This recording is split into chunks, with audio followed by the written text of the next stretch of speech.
Assalamualaikum warahmatullahi wabarakatuh. Baiklah anak-anak, dilanjut untuk pelajaran yang terakhir hari ini ya. Hari Rabu tanggal 16 September tahun 2020. Nah, hari ini kita pelajaran terakhir itu pelajaran fikih. Ya. Baiklah anak-anak, kalau kemarin kita membahas tentang sunnah dalam sholat, ada sunnah abad, ada sunnah haiat.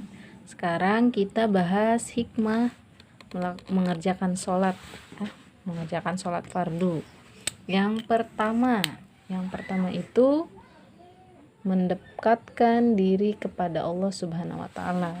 Sudah jelas ya, karena kita sholat itu sungguhnya untuk menyembah Allah, ya.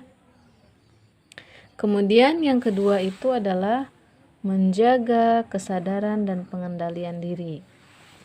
Nah, sudah jelas karena kita sholat, kita selalu mengingat Allah, maka kita sadar dan mengendalikan diri dan sadar dari perbuatan yang tidak baik ya, contohnya perbuatan marah-marah. Karena kita selalu mengingat Allah, kita sadar nih Allah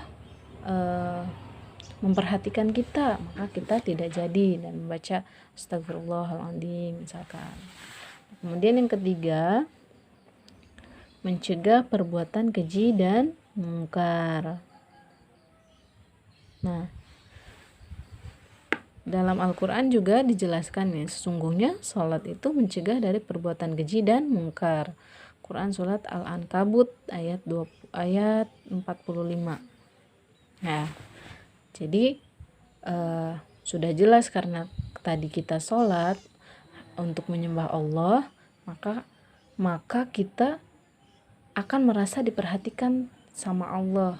Kita misalkan mau naudzubillah mau mencuri misalkan, karena kita merasa diperhatikan oleh Allah Subhanahu wa Ta'ala, maka aku tidak mau mencuri itu perbuatan dosa. Nah, seperti itu ya. Kemudian menanamkan sikap disiplin terhadap waktu. Sudah jelas karena begitu kita jam 12, nah kita harus segera sholat zuhur misalkan. Begitu kita jam 3 sudah harus sholat asar. Nah, itu menjadikan kita menjadi disiplin. Kemudian menjadi obat. Obat apa? Obat hati dengan sholat. Misalkan kita jadi tenang, tentram ya, seperti itu. Kemudian dapat memudahkan, meringankan perkara dalam kubur. Dapat memberatkan timbangan amal kebaikan ya. Kemudian dapat menjadi hijab atau penghalang api neraka. Kemudian menjadi penyebab mendapat ridha Allah Subhanahu wa Ta'ala. Kemudian untuk selanjutnya, hal-hal yang membatalkan salat. Nah, ada yang satu, ada 6. Yang satu, meninggalkan salah satu rukun salat. Contohnya tidak membaca Al-Fatihah. Itu batal sholatnya ya, tidak sah ya, harus diulang lagi. Kemudian keluar sesuatu dari kubul atau dubur, misalkan kentut, nah itu batal ya sholatnya, itu harus ambil wudhu lagi, diulang lagi sholatnya. Kemudian mengucapkan kata-kata di luar bacaan sholat. Nah, misalkan lagi baca Bismillahirrahmanirrahim, aham gitu, nah itu tidak sah ya, batal sholatnya. Misalkan Allahu Akbar, terus ada kata-kata lainnya gitu, misalkan contohnya Allah Maha Besar, misalkan ada gitunya. Nah, itu tidak boleh ya, batal sholatnya. Kemudian selanjutnya ada hilang kesadaran karena tertidur atau mabuk. Nah, kalau tidur apalagi mabuk itu tidak sah sholatnya, batal sholatnya ya. Kemudian makan dan minum dengan sengaja. Makan dan minum, contohnya ada ada secuil nasi di gigi terus kita makan, nah itu batal ya, harus diulang lagi sholatnya.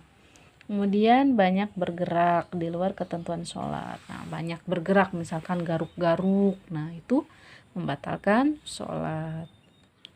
Nah, selanjutnya membiasakan sholat fardu. Nah, meskipun anak-anak kelas 2 Mekah khususnya itu belum baligh, artinya belum diwajibkan, tapi kita harus sudah membiasakan diri ya. Nah, ada di sini sabda Rasulullah yang diriwayatkan oleh Tirmizi. Nah, mengerjakan sholat, perintahkanlah anak-anakmu mengerjakan sholat pada usia 7 tahun. Dan jika mereka tidak sholat, pukullah dengan pukulan yang tidak menyakitkan. Nah, anak-anak kelas 2 pasti sudah umurnya berapa tahun? 8 tahun. Nah, berarti sudah harus membiasakan sholat fardu ya, yang wajib umumnya. Nah, yang lainnya boleh seperti duha, tahajud, hajat, dan lain-lainnya boleh juga dilakukan. Begitu ya anak-anak ya. Kalau tidak mengerjakan, maka harus dipukul, tapi tidak menyakitkan ya pukulnya. Nah, begitu ya anak-anak. Mudah-mudahan anak-anakku sekalian dapat memahaminya dan juga dapat dikerjakan, dibiasakan dalam kehidupan sehari-hari. Nah, salah satunya itu tadi sholat fardu ya, harus dilakukan. Nah, baiklah, kita tutup pembelajaran hari ini dengan bersama-sama membaca hamdalah. Alhamdulillahirrahmanirrahim. Wassalamualaikum warahmatullahi wabarakatuh.